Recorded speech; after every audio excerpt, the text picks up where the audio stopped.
Thank you for joining the Broadway Drumming 101 podcast with your host, Clayton Craddock. And one other thing I just want to add, because most of the people listening to this are obviously into Broadway, is like, we were kind of joking about this.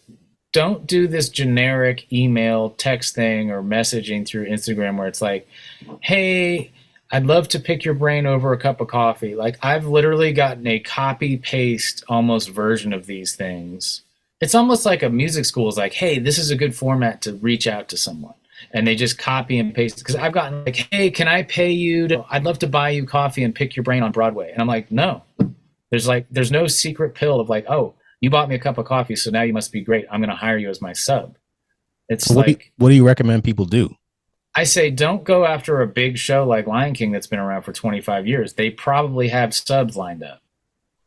If a show is just opening, if I was just moving to New York and I wanted to get into that world, I would try to find out what shows are just opening off Broadway, right?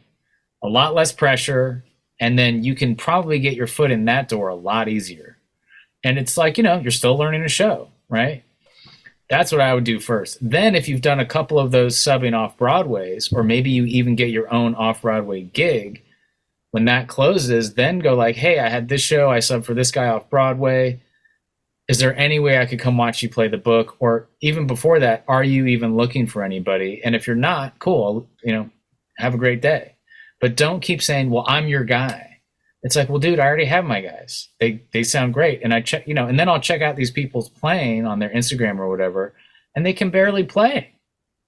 I mean, I hate to be, straight up about it, but it's true. It's like, if you're going to try to go into one of the biggest cities in the world to a legit Broadway situation, you got to be able to play for real and like play with confidence, not cockiness. Like you got to go in and know, like, I can nail that to the click. No problem. You're not cocky about it, but you're like, you have to be confident as a drummer, especially.